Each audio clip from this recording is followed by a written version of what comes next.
Okay, this is the story of another Chevelle yet. This one is a 67, I believe is what it is. 67, yeah.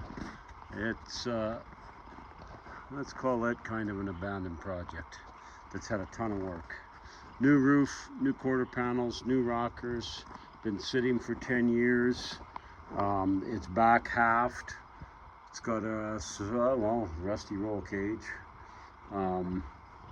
It's got a Ford 9-inch, it's not in it right now, that is all shortened and everything. The back half was actually quite nicely done.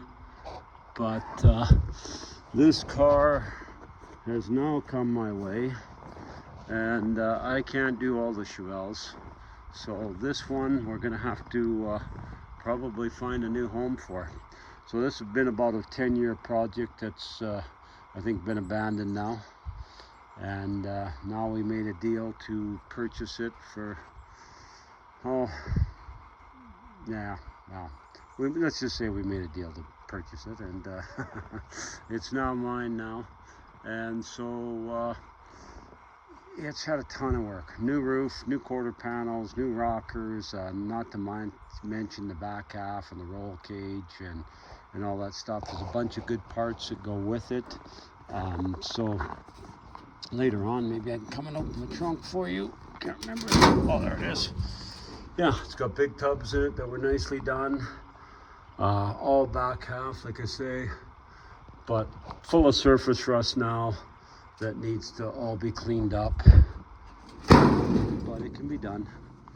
But it had full quarters, all nicely done. The doors were on it and fit good. So yeah, here's another project that, another Chevelle project. And we are not going to be able to do this one. I don't have time and everything it would take to do it. So this is another abandoned 67 Pro Street project. So we'll see if we can find a home for this one. If I had enough time, energy, and money, maybe I would do it, but I don't. So we're gonna have to find a home for this one, because I didn't really plan on owning it, but it's been probably off the road for 15 or 20 years, and it's been sitting now probably about 10 years, I think, with new quarters and roof and stuff on it.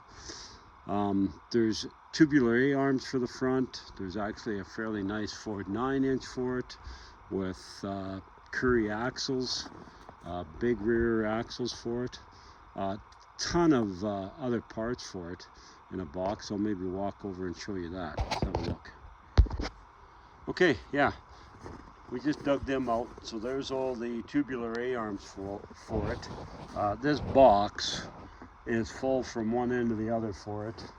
There is, if I can open it, there's glass in there, there's dashes in there, there's wiring in there, lots of the chrome, the glove box, it's literally full. I know there's a brand new bumper around here for it. So yeah, the guy ran into some hard times with this project, and it had to get shoved to the side in his life. Everything kind of got put on hold, and now it looks like we're rescuing another one. There's a hood for it that blew in the wind and hit that there. There's a couple of fenders there for it, but yeah, it's a great project, and we hated to see it just sitting there rotten. So we've now made a deal on it, and yeah, I'll show you the Ford 9-inch inside the shop. Go in here. Well, I can kind of show it to you. It's buried in the corner a little bit. Okay, there's the axles for it. You can see the size of them. They're nice, beefy axles. They're big. They're Curry axles. They've never been used. They've been bought for the project. And there's a 9-inch in the corner here. It's all been shortened for it. It's been braced. It's been powder coated. Yeah, it's all set up for Can't remember if that had a 4-link or actually had like old school type ladder bars set up. I think maybe there's a ladder bar set up. So there's that there for it. So yeah, we'll rescue that one and see what we can do with it, and maybe we can find a new owner for that one. But we'll see if we can get it so that it's not rotting away. We'll be back.